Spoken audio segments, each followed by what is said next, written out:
today we're doing dungeon tiles. These are 1.25 inches, and they're 3 by 3, and these are 1.25 inches, but they're 2 by 2, so these are more like holly ones. Stay tuned. Alright guys, welcome back to Choose Your Own Path. So again, we're doing some tiles. We did 2 by 2s, or I'm doing 2 by 2s. I've already cut 3 of them just to save me time, but I wanted to make some more 3 by 3s, and I'm bringing you guys along for the ride to show you how I'm doing them. So we're gonna get set up, and here we are. We have our PROXXON table. What we did was we set it up, our little clamp here to keep the side down. We just want to make sure that we get a good even cut. This is the last piece of styrofoam that I have, so we have to use what we have, and then after that we have to go get more. But you know, due to all this crap going on, it may be a while, so we're just gonna go ahead and cut a full sheet of it so we can make a bunch of them. So we're just gonna turn it on. We have the heat on approximately half, which is good because it's hot enough that it'll cut all the way through. We're just gonna try to keep it going one smooth cut. There was a little bump in that one there. That's okay. So we'll probably make about 4, maybe 5 out of this. And you want to take your time because you don't want the wire in the middle to bend, and you definitely don't want to do that either. Alright, so we don't want our wire to snap. So right there we're roughly going to have, we're going to say 1, 2, 3, yeah, a good 5 of them. So what we'll do is we'll make 2 rounds of these guys, just so we have them, so we have a couple.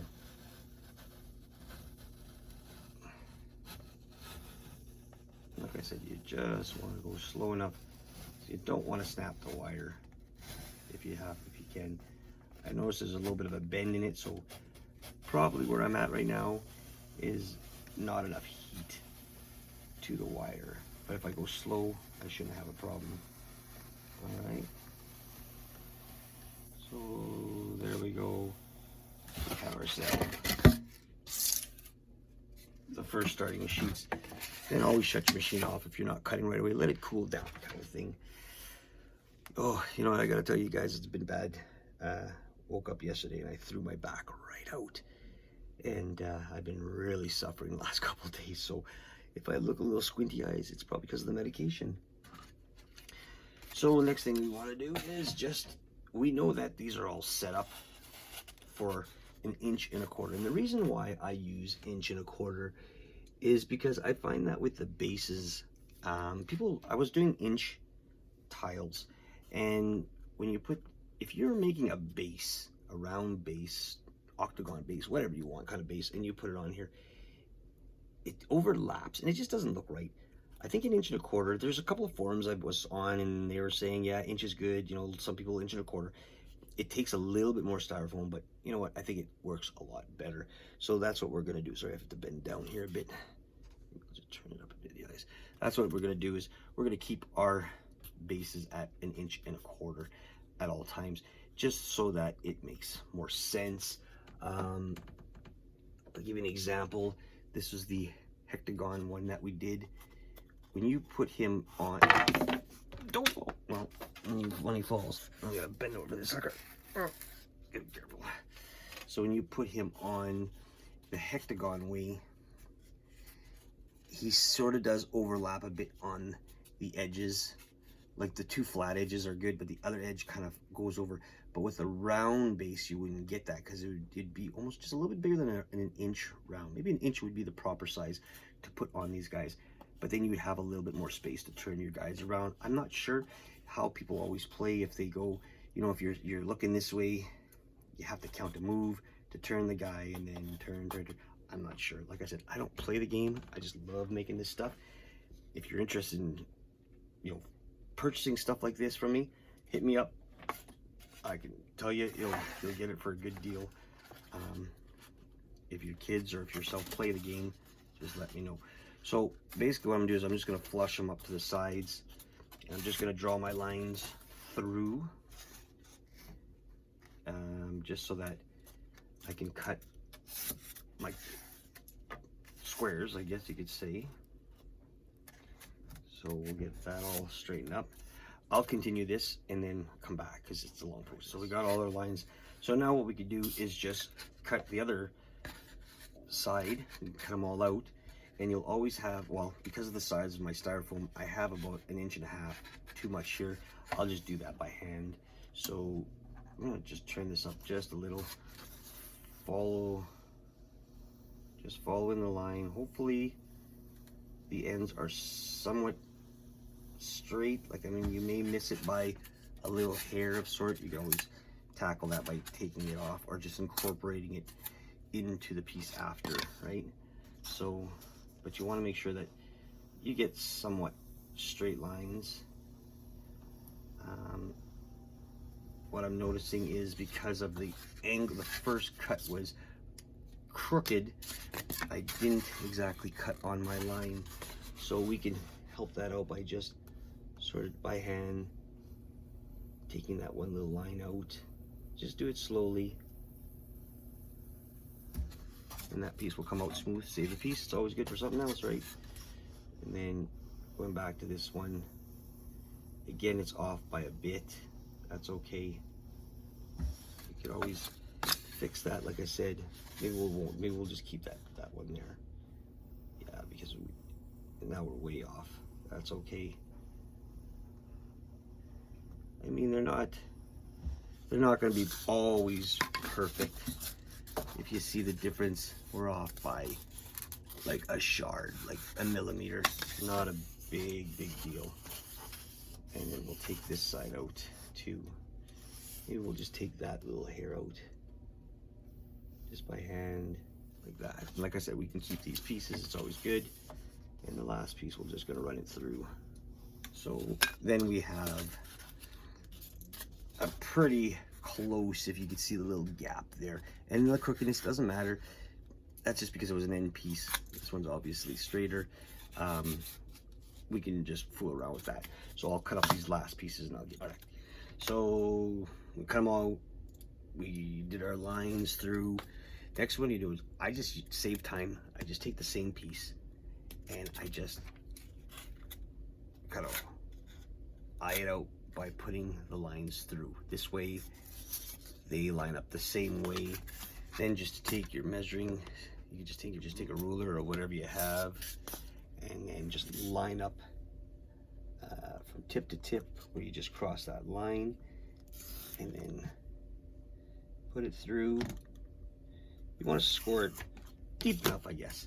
Just make sure that when you're doing that, the sides, you really want to show that you have them in blocks, right? So look around, go from there. So once that's done, you could turn around and texture it or put any kind of lines that you want. It doesn't matter. So just what I do is I just do some squiggly lines and crossovers and whatever you want. Everyone gets a touch of something, sort of like that. You could do the sides if you want to. It wouldn't hurt it. You know, it's up to you what you want. It's your piece. And then finally, when you're done that, you need to put texturing on it. So we pull out the old handy rolling pin. So we can bring it down more.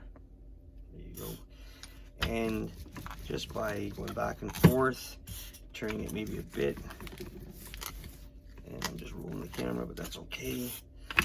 On every angle, we give it a bumpy kind of a texture in it, so when you paint, you'll see that it just doesn't look like a flat surface. Do that to all your pieces. I'll do that to all my pieces, and then we'll get to the painting. All right, we're back. So what I did was I took some Mod Podge and some black paint and some water and diluted it, and we covered all the surfaces, let it dry. So the next step is to just dry brush, sort of like an off-white gray, just an off-white gray with a little bit of water to it, diluted water. And what I do is, when I get it looking like that, I kind of smudge it with my fingers. So it kind of looks old looking, and it just doesn't look like it's obviously painted on it. So this is the first one I made to this one. So pretty much the colors are there in the same sense. So best thing is just to get as best as you could get it painted. If you put too much like that, like I said, just smudge it around with your fingers. Unless you want to use something else and you're scared to get your fingers dirty. Happens. And just kind of smudge it on there. If it gets into the cracks, gives it a better effect. And then once this is dry, then what we'll do is we'll add a little bit of something different. Like, not every tile has to be always gray, black kind of thing. We're gonna add a little bit of brown to our mixture. So we take out, this is just it's called a burnt umber. And it's been sitting there for a bit. So we're gonna add that to our gray color, our palette, if we have any left. There we go. Just a bit. And then we're just gonna mix that up in there. Get a little bit of a dark, not too dark, it's a lighter brown, I guess. Just a little light color. And with this, what we're gonna do, you can see it's pretty light. We are just going to dry brush this in certain areas. Oh, don't throw your bag out, guys, it's not fun. So put some on your paintbrush and then just wipe it off as much as you can.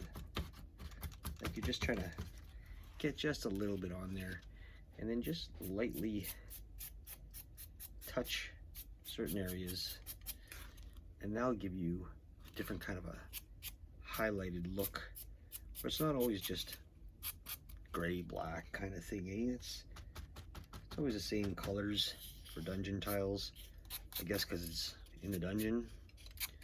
But we want to give it just something different. And I'm just doing certain spots, and then I rub it in, do the sides, rub it in. You don't want to make it look too thick and that, so just kind of do that, and it gives it a different look. So from this to this, there is a color difference, probably not as noticeable on the camera as it is in person. So I'm gonna keep on doing this and I'll get back to you. All right, guys, so we're done. So we got a whole stack of tiles, dungeon tiles, I guess you want to call them. We did like 4 of the 2x2s, 1 1/4, but there's 2, and this is a 2x3, I guess you'd call it. These are the bigger ones. They're still 1 1/4s. It's a 3x3, bigger tile sets you can put them in. So just gave them a last finish of a wash. I think they turned out pretty good. I'm not sure. What do you think? All right. So, in conclusion, these guys were super easy to make. I have a problem. You may have a problem, I have a problem. I don't understand the concept of when you're doing these games and you're lining up your people. All right, so you're lining them up like that. That's all fine. You got your stuff on here. You know, you're making your little whatever trails or to the castle. That's all good. Oh, I sneezed. What the hell? We're gonna save this for the next video. I'll show you what I'm gonna do. Okay, thanks for watching. Like, subscribe, and share. Don't do that. I'll put up my tip jar. Love to put that up. You guys are awesome. And yeah, on to the next. Choose your path.